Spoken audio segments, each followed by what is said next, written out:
Punta ko LPO pre, tignan ko kung maganda doon. Ang hirap niya ipagtanggol. Feel free to modify this prayer. Bakit ang daming mga iyakin na estudyante ngayon? Meron akong gusto pag-usapan na nag-viral sa social media. Kamakailan galing kay Teacher Sherry. Nag-post siya at nag-viral ito almost 180,000 shares na. May nahuli ako ng ngopya, di ko sinita baka kasi matroma. May nadadala na ba exam? Hinayaan ko na lang. Baka sabihin ako abusive. May lumalakad-lakad para nasa mall. Gusto sanang singhalan kasi baka magka-anxiety. May nagsisigawan pa pero wag na, baka child abuse na naman. Yan. Gusto ko sanang punitin yung kodigo pero baka magsumbong, baka mag-viral, baka magka-depresyon. So ayun, ngumiti na lang ako. Ganyan na talaga ngayon. Mga bata, masyadong marupok. At bakit? Kasi batas mismo ang nagturo sa kanila maging entitled. Hindi po batas ang nagturo sa kanila maging entitled. Sarili nila yon. Di naman mga bata ang nagbabasa ng batas. Alam mo yun, parang pwede na pala ako magka-opinion o pwede na pala ako maging expressive sa ganito mga pangyayari. Hindi po. Pero mamaya pag-usapan natin na mas buo-buo yan. Teacher ka, hindi ka na second parent. Robot ka. Hindi ka pwedeng magalit, hindi pwedeng magdisiplina, pero gusto nila ikaw pa rin magturo ng values. Paano? Kapag pinagsabihan mo, violation na. Kapag pinagalitan mo, mental damage na raw. Kaya wag na tayo magulat. 5 to 10 years from now, we'll have a generation that's entitled, fragile, and loud. Pero allergic sa correction. Gusto nyo ng child protection? Teacher protection meron ba? Sino tinatanong mo dyan? Mga estudyante? Ang tanongin natin, DepEd. Ang tanongin natin yung mga eskwelahan. Mas importante ba sa mga eskwelahan na malinis sa kanilang reputasyon? So mas pinagbibigyan nila ang mga bata? Hindi kasalanan ng bata yun. Okay?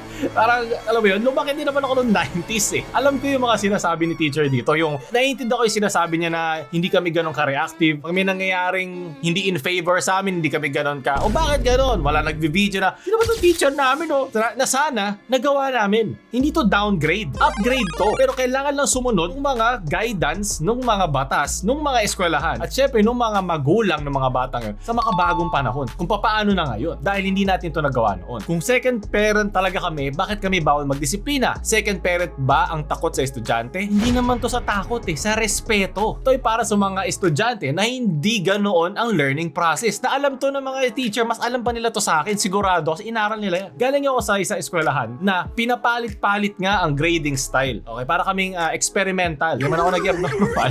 So, natuto kami doon mag-adapt na may mga test na ito ang kabuuang grade mo. May mga test na mababa lang, may group performance, may kung ano-ano. So, ang naturo sa akin noon, nung high school ako, ay matuto ka mag-adapt. Hindi porkat ginawa to noong 70s, 60s. As alam nga sa definition, mga batang 80s at 90s. Bakit yung mga batang 70s at 60s? Mga batang 50s at 40s? Bakit nung panahon ng gera, kumain ka lang naman ng asin at tinapay? Pwede na yan. Hindi na kailangan ng Go Grow Glow Foods. Bakit nung batang 1900s, namatay lang naman yung 5 niyang kapatid sa plague? Namatay sila nung Dark Ages nung 1800s, 1700s. Diba? Hindi tayo matatapos. By that logic, kasi ang nangyayari kasi, kinagkukumpara natin ang panahon noon sa panahon ngayon. Walang mas tama doon. Okay? Kung ano yung pinagdaanan ng 80s at 90s, good for them. Nalagpasan nila itong mga ito, good for them. Iba ang panahon ngayon. Hindi sila mas malambot, hindi rin sila mas matigas, sila lang ay produkto ng kanilang panahon. Our Over sa endeavors ChatGPT. and filling our hearts with hope and inspiration. May we also pray, feel free to modify this prayer or tailor it to your specific needs. Sinong intern Sinong intern ang nag-send ito na hindi pa man lang nilinis yung nasa ilalim? Ayop naman. Hindi niya ata alam. This we ask in Jesus' name. Amen. This we ask in ChatGPT's name. Hindi si Jesus yan.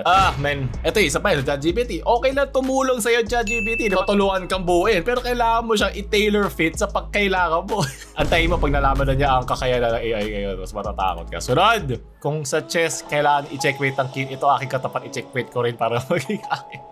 Ang hirap. Ay, okay, paki-blur. Hirap naman maging fifth wheel, hayop. Ito, nagsisimula pa lang mamate. Ito, namate na. Ito, katin-katin. Ayop. Kaya tayo napapagalitan ng mga teacher Ano ba? Masyado kayo matindi mag-breakdown Yun lang ang breakdown na gusto ko maramdaman ng mga estudyante at ng mga teacher. Wala naman may kasalanan dyan. Ano to? Bisak kong fell in love with Bisaya girl but I knew what she's yaw. Ano ba ito? In thy sometime hides her feet. Isang Tagalog na naman ang sinampal ng Pinas ako. Kaya sana meron din. Kasi para, alam mo, siyempre, iba rin mga lengguwahe, dialekto. Ang dami kasi, no? Ang siguro nun, like, pwede ko lang palitan. May gusto katang murahin ng ibang dialekto kasi naiinis na ako sa'yo, pero ayoko maintindihan mo. Sana, no? Kaya, sunod, college students be like, Nung kala mo matalino ka na no high school o na elementary, antayin mo lang, magiging bobo ka din. Pero yun nga mabuting habang lumalaki ka, hindi mo kailangan i-over-achieve yung sarili mo kasi mababurnout ka, maghahanap ka ng ibang mga bisyo, pwede mo makalimutan sarili mo. Pero huwag natin kalimutan na sa dulo ng araw, hindi lang naman grade ang basehan. Importante pa rin na may grades ka, alam mo, huwag naman yung bagsak lahat. What's up, mga bagsak? Pero i-balancehin mo pa din. Yun yung, kung meron akong masasabi sa sarili ko, nung nagsisimula pala ako mag-aral, sana nasabi ko yun. Pero kanya-kanya yun, diba? Hindi ko yun sinisisi noon. Pero yun ngayon alam mo na, pinagdaanan mo na nga, ipapasa mo pa sa susunod. Nagaguhan na yan, di na tayo natuto yan. Kaya shinare ko muna sa inyo kasi yung sinabi niya dito na luhod sa asin, luhod sa munggo, naliparan ng chok, nabato ng eraser, pero tumibay lumaban. Saan ang galing yung tumibay lumaban? Alam mo ba yung mga nangyayari kamakailan sa kung saan-saan? Gaya pa student na namatay kasi silang palang teacher. Tapos yung may namatay pa sa UST na mga suicide note. So, hindi siya nagbago noon hanggang ngayon. Iba lang kasi ang paraan natin ngayon na pag-express. At ngayon, mas meron na tayong mata sa mga nangyayari sa ating paligid at napopost online kasi meron na tayong mga watchdogs. Tayo mismo, mga journalists, mga merong phone. Meron na tayong record kasi hindi ka maniniwala hanggang hindi lumalabas, diba? Pero hindi ibig sabihin na wala na yan noon. Sigurado ako na marami nung panahon ng 80s, 90s at hanggang ilang kailan nyo pang panahon na meron mga nasaktan, meron mga namatay, meron mga naabuso on both sides. Mapa-teacher man yan o estudyante. Wala lang kasing recording, wala lang kasing pruweba na ngayon mas nauuna pang mag-viral sa social media kaysa dumaan sa mga balita. Hindi rin siya good, hindi rin siya bad, pero ito yung isang paraan para malaman mo na nangyayari to sa panahon ngayon. Ngayon, masermonal mo lang may breakdown na hello students, hello Pilipinas, good luck sa future. Hindi ko lang ba CTTO, credits to the original owner. So kanino galing to? Baka sa ibang group, pero nilagay niya yung mukha niya. Pero either way, respect ako sa lahat ng mga teacher. Yan ay isang marangal na profession at marami akong good memory sa mga teacher ko na lumagpas pa sa kanilang trabaho para i-guide kami. Hindi lang sa kokote, pero sa puso at diwa din. Tinuruan kaya maraming salamat sa lahat mga teacher na nag-guide sa amin doon. Kasi tinuro sa amin doon na hindi ka lang nandito para magkaroon ng grades. Nandito ka rin para makitungo sa kapwa, matutong magmahal sa bansa at matutong magmahal ng kalandian mo.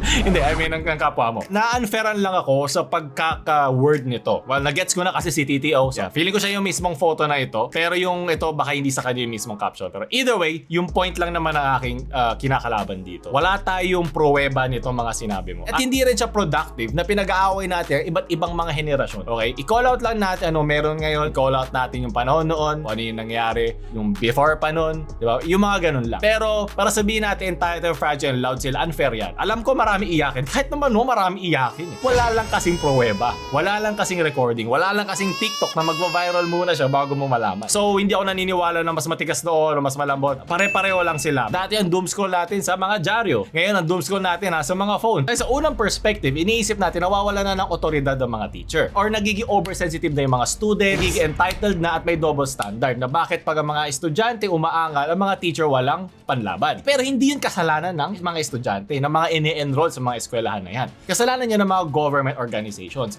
Bakit hindi nyo proteksyonan ang mga teacher nyo? Yung isa naman perspective, respect over fear. Bakit kailangan natin sabihin na wala nang takot? Bakit kailangan matakot ang bata sa isang parental figure? Yun ba ang gusto mong matutunan din niya sa kanyang mga magulang? Kasalanan naman ng magulang yun. Bakit ang tinuro nyo sa bata na para respetuhin mo ang isang mas nakakatanda sa'yo ay dapat matakot ka sa kanya? Bakit hindi mo siya sinusunod kasi mahal mo siya o may respeto ka sa kanya o both? Diba? Ito mga bagong batas na nilagay para sa mga bata ay resulta ng mga nakaraan na mga pangyayari. Yan ay inilagay kasi alam natin na may nangyaring ganyan at kailangan mapigilan yun at kailangan hindi na ito maulit. So sa perspective na to, hindi lang din dapat mga teacher ang nag-aalaga sa mga batang yan. Ito mga magulang, anak ng anak ng anak ng anak na hindi na maaalagaan o mabantay ng kanilang mga anak, ay sa tingin nila, wala na silang responsibilidad sa mga anak nila kasi meron silang mga teacher na mas marunong at mas lagi nilang kasama. So hindi yung kasalanan din ng bata at hindi rin lalo yung kasalanan ng mga teacher. Nandyan sila para magtrabaho. Nandyan sila para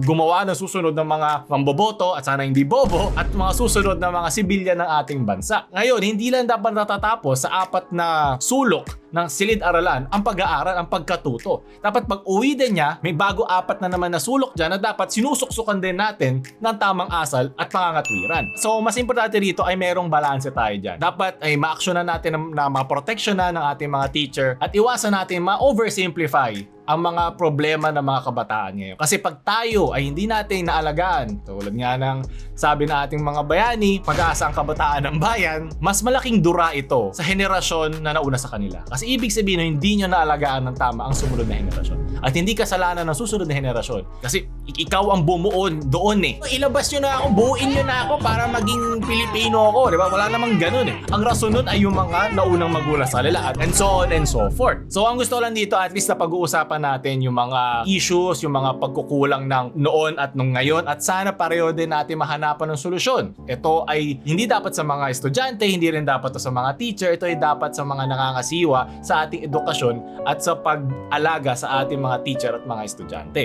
So shoutout sa Jeff and Jan. Hello! Ngayon natapos na tayo sa Yap Sesh, daanan natin mga memes. Kailangan kong malinis ang aking dinaanan sa aking mata. Punta ko LPO para tignan ko kung maganda doon. Ang hirap niya ipagtanggol. Ayoko na, sige tama na yung teacher. Tama lang ito, sinabi niya. Nag-post din ako ng gano'n. Ano kayo pagtatanggol kung ganito kayo? Unahin niyo ang pag-aaral. Ang dami ko sinabi kanina.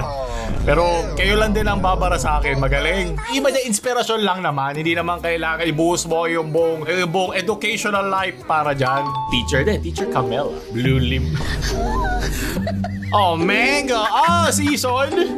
Grip, no? Mahigpit yan. Ice lang naman ako. Wag lang ako sabihin, mababili mag-breakdown. Kokombirli mo. Okay, ayoko na yung laugh track. Ay, bagsak sa English. Sunod. Ano taon mo, Jim, eh? Sige na mula mukhaon, Jim. Mula, daghan na kayo hugason, daghan ka diri hugason, daghan kayo. Huwag mo kalapa, ana inyong...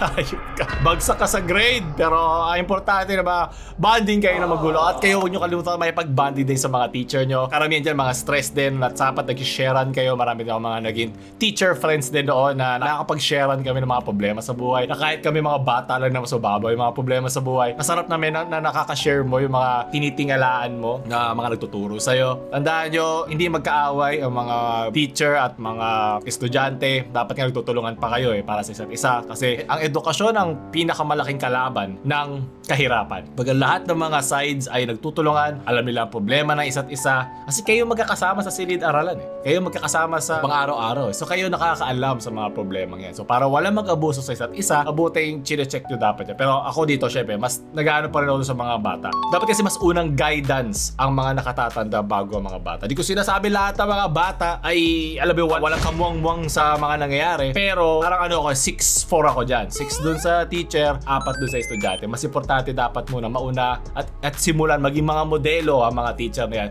sa mga nasa likod niya mga estudyante. Kasi yun ang natural at normal na pagpasa ng kaalaman eh. Diba? Tinuturo mo nga kung paano. So yun ano. Kasi alam ko marami mga wala talagang silbi na mga bata na ayaw tulungan ng sarili nila. Problema na nila yun. Okay? Pero para to sa mga bata, sa mga estudyante na gustong paigtingin ng Pilipinas. Pero lumalabas sa pagka-patriotic sa mga Pilipinas. Pero may love-hate relationship ako dyan eh. Kaya gusto ko na pag-usapan natin to. So yun lang. Paulo pa maalam. Shoo!